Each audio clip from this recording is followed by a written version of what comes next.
Well, hey, welcome to the Pursue One podcast, your home for learning to pursue what matters most. Do me a favor, wherever you're listening to this podcast, whether it's YouTube, Google, Stitcher, Apple, wherever you get your podcasts, do me a favor, hit the subscribe button. Also to ask that you leave us a review. That helps people find our content faster. On today's podcast, we're doing something a little bit different. We're going to share with you a presentation from Mr. Don Higgins. Yeah, this is, even in Don's own words, material that you don't find really anywhere else from Don. You can read great stories, content, information from Don about tree stand locations or food plot management or all kind of stuff. Don is a big buck killer. He's great. It's all excellent. Yeah, but this is unique. This is something he shared at our Sportsman's Banquet at Christ Church, our Effingham campus, on August the 15th. Stuff that really is a reflection of what's on his heart after, what did he say, 40 years now? 40 years of bow hunting. 40 years of bow hunting. Things that really matter most to Don Higgins. That's what you're going to hear in this podcast. Yeah, he also makes a really special announcement at the end of it, and so make sure you stick around for all of that. So let's get to our presentation from Don Higgins. Thank you. You know, everybody seems to know the story of Smokey and Trump from a couple seasons ago, but tonight I want to share with you some stories about other bucks that I've shot. And this buck that you see here behind me is the first buck I ever shot 40 years ago this season, November 16th, 1979. Now, I can remember the day I shot my first buck 40 years ago, but I can't remember my anniversary, so it's a good thing my wife's not here tonight.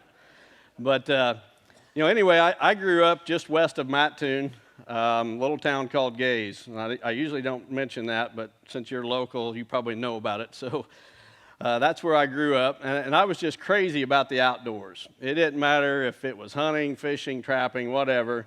If there was a season for it, I was doing it.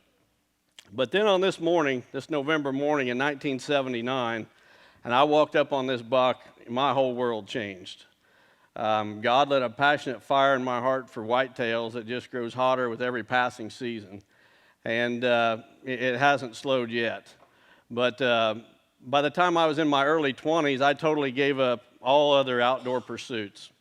The last time I went fishing was about 25 years ago. I had a 2-year-old daughter at the time, and she was afraid of the fish and never wanted to go fishing again, so I never went again. And she's 27 today, so I haven't fished in 25 years. I've never been turkey hunting a single day of my life. For me, it's just whitetails, because I would go out small game hunting or fishing or whatever, and I'd end up on a deer scouting mission. I forgot, I'd leave my fishing rod on the bank of the river or whatever, and I'd be up and down the river looking for deer signs. So for me, it's always been just whitetails. And, there's nothing wrong with if you like all outdoor pursuits, nothing wrong with that at all. But I think a lot of the success I've had is just because I've been so focused on whitetails only. And a lot of the stories that you're going to hear tonight are going to reflect that. Now, if I can get this slideshow to work, and I've already passed up about 3 slides, it looks like. So another dream that I had as a kid is I wanted to be an outdoor writer.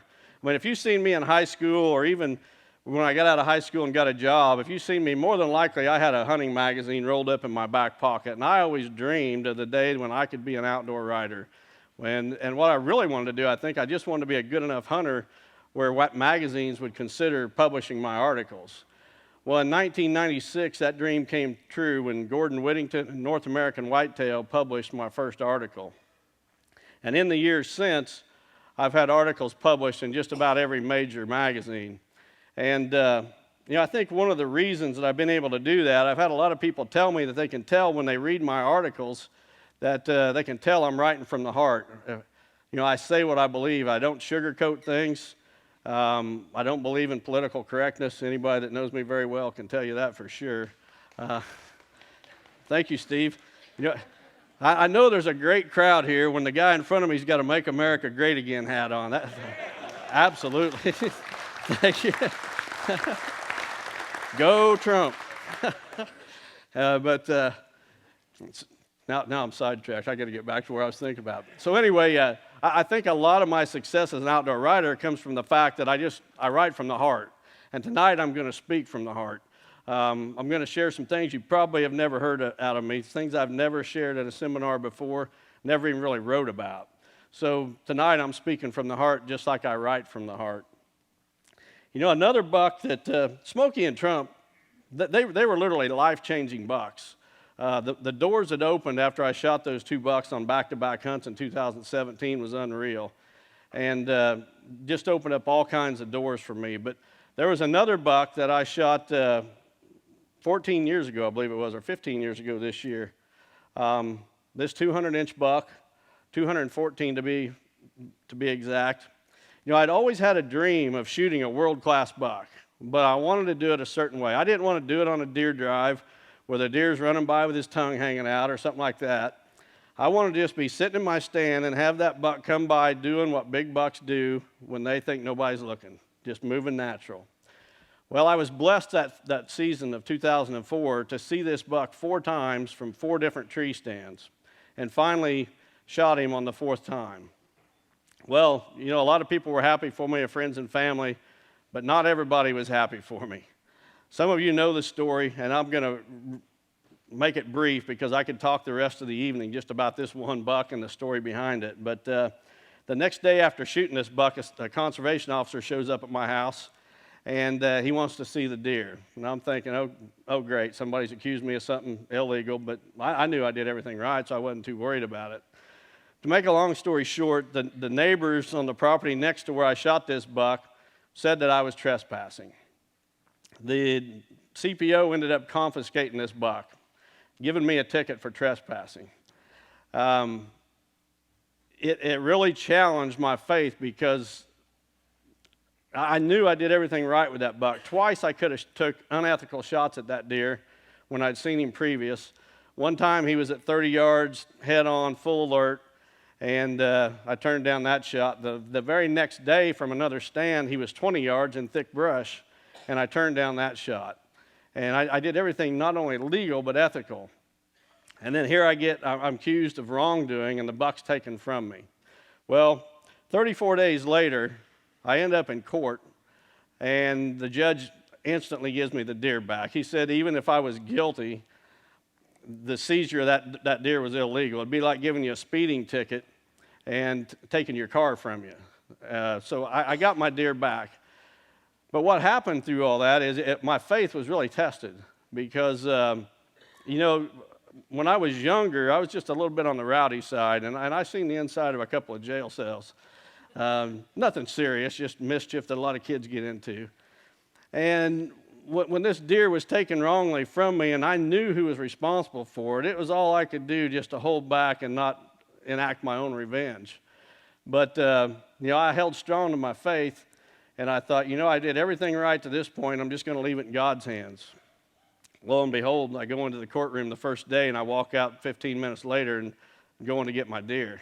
So that buck opened a lot of doors for me, too, because the story of me having that buck taken from me was all over the internet. You know, I didn't know if I was ever going to write another magazine article again. I mean, I thought I was done in the hunting industry, and, you know, I thought I was going to get raked over the coals. But this buck ended up really was the first buck that cracked open the doors in the hunting industry for me in a big way. Up to this point, I'd written a few articles, but nothing like happened afterwards. And one of the great things that happened is I'd always wanted to write a book. And after that event with that buck, I wrote my first book. And the reason I wanted to write a first book is because, you know, a lot of times when I write a magazine article, it gets edited by the editor. He's got to edit it for political correctness because, like I said, I'm not usually the most politically correct guy. So I wanted to write a book, and I was going to self-publish it because I wanted to say what I wanted to say. And there were so many rumors that went around about that buck that I'd shot that were not true that I wanted to get the true story out. So I wrote that first book, and you know, I had to talk my wife into it. You know, I said if we had 2,500 copies printed. And I said, if we can just sell 500 copies, we can pay for the printing, and then at least we break even. Well, we sold 2,500 copies in just a few months and had to do a second printing within 6 months of doing it.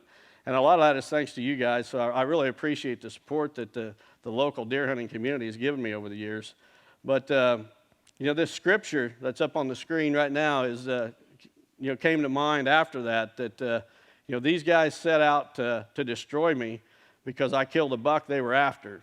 Even though I did it fair and square, they wanted to destroy me. So when I think back about that buck, I think about, how it was a turning point in my life almost. It was like, okay, God allowed me to reach that dream, that world-class buck that I'd always dreamed about. Here he is. I did everything right to get him. Now it's almost like God allowed me to be tested, and it was taken from me. Am I going to continue to do the right thing, or am I going to take matters into my own hands and be as bad as the guys that were trying to take it from me wrongly? So that buck was a real turning point, not only for me in the hunting industry, but for my life personally.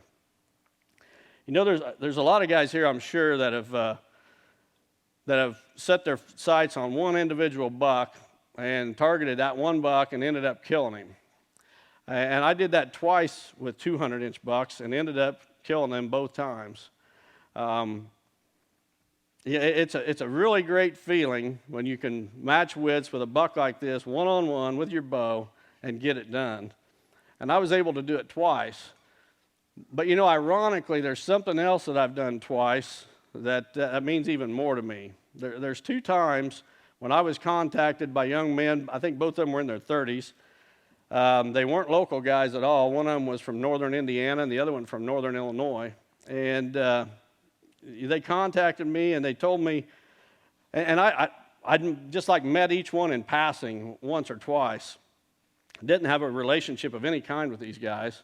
And they contacted me and they told me, Don, I just wanted to let you know that I got baptized recently and gave my life to the Lord, and a big reason for it was watching you.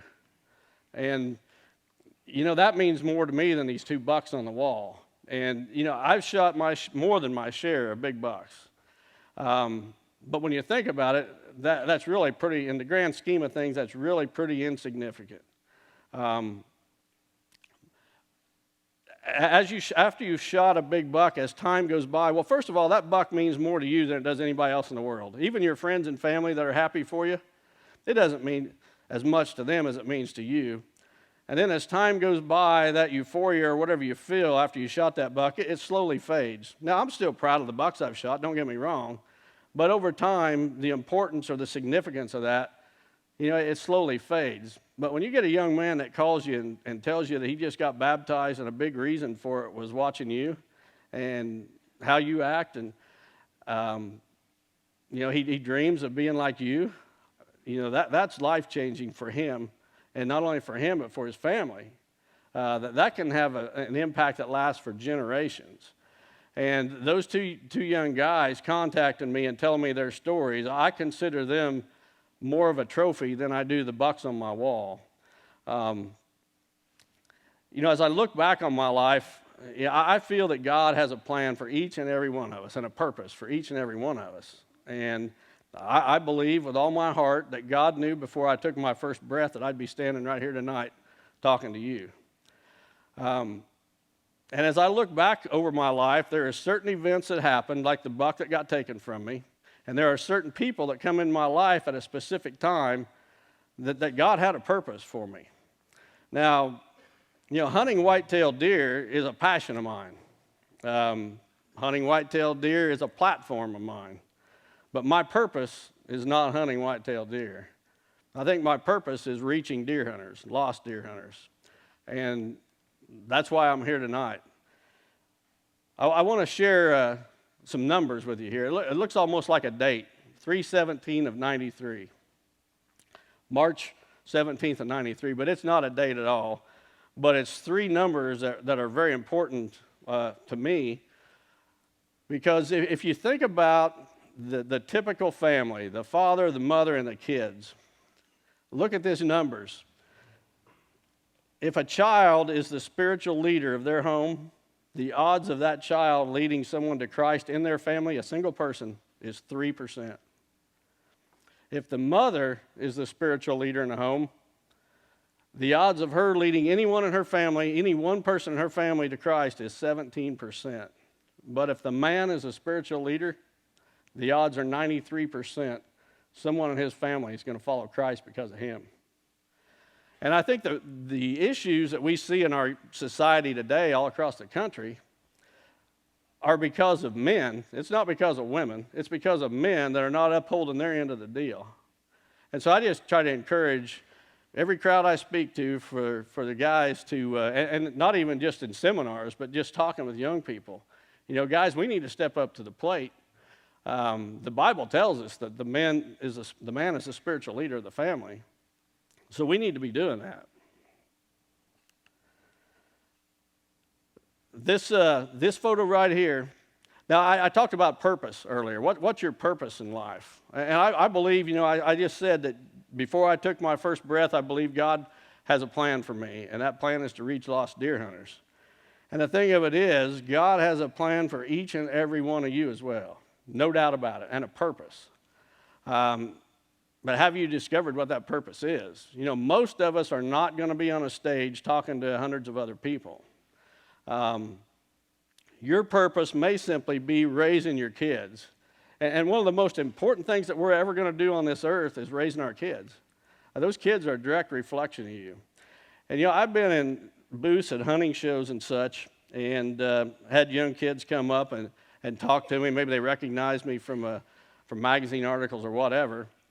And I can talk to a young child, say, you know, 12 to 15, 16 years old, and in 5 minutes I can know what kind of father that kid had.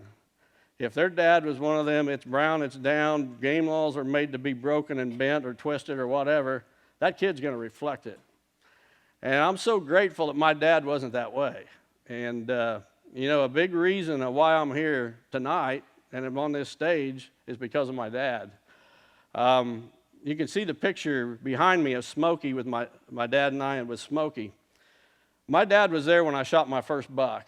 I was 16 years old. He would always take vacation time from his job to take me. And he wasn't a deer hunter himself at all. But because I wanted to deer hunt, he took vacation time to take me. And, you know, if it wasn't for that, and he instilled in me that basically whatever we're going to do it right. If you want to be a deer hunter, that's fine with me, but we're going to do it right. We're not breaking laws. We're not twisting laws. And because of that, you know, is the reason I'm here today. So your purpose in life may be to raise that child, that young lady or that young man. You have no idea. I guarantee you my dad had no idea what I was going to do with my life. But yet he took time to take me deer hunting. Made a huge, huge difference. He was there when I shot that first buck and helped me drag it out. And about that time, I started getting old enough to get out from under his wings. I'd go by myself. And he never took me deer hunting again, and never helped me drag out another deer. And then I started realizing a few years ago that, hey, my dad's getting old. I'd like to have him help me drag one more deer out of the woods. But I wanted it to be a special deer. Well, then along comes Smokey. And some of you guys probably heard the podcast where I said, you know, when I shoot Smokey, the first thing I'm going to do is call my dad. Well, that's exactly how it happened. He was there, helped me drag out that buck. It was the first time in 38 years that he'd helped me drag out that buck. These two deer you see in this photo, those are the only two deer he ever helped me drag out. But he's a big reason for why I'm here tonight.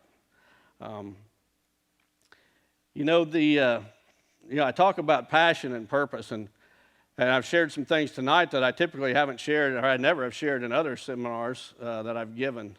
But, you know, something else I want to share with you is, you know, when I was a kid in high school, I actually failed English. Now, most of you guys probably know me as an outdoor writer, and you think I was probably pretty good in English.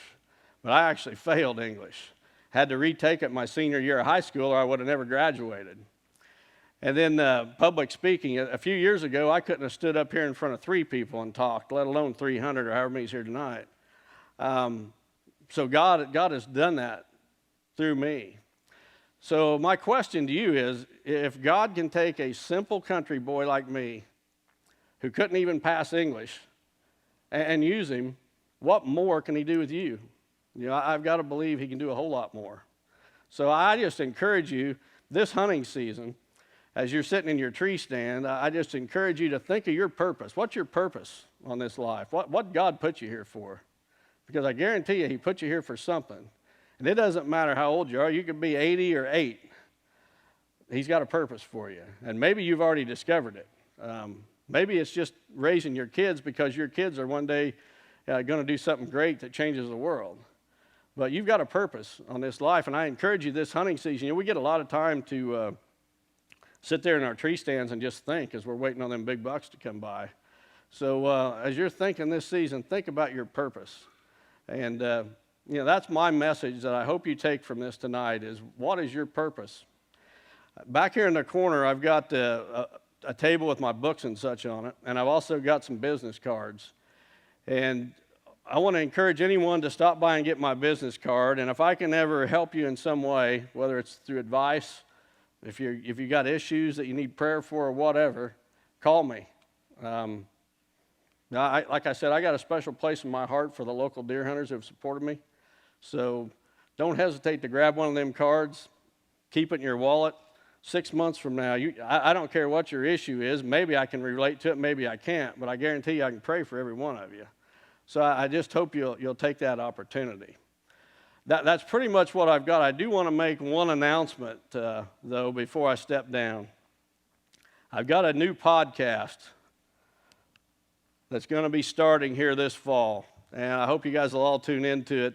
It's called Chasing Giants. It's going to be a little bit different than any podcast out there. Most of the podcasts in the hunting world today, you know, you got a guy interviewing whoever. Well, we're not going to be interviewing people, but the listener is going to be able to submit questions, and I'll answer those questions on the podcast.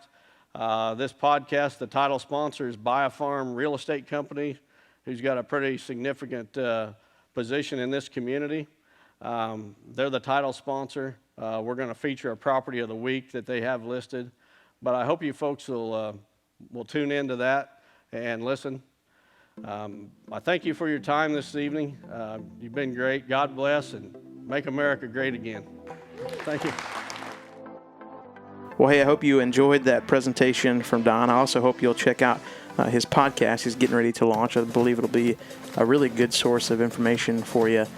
One of the things that we wanted to do to kind of wrap up this presentation is to let you know that if something that Don shared kind of sparked an interest with you, we'd love to have a conversation with you. You can send us a Facebook message, an Instagram message, and we check those every day.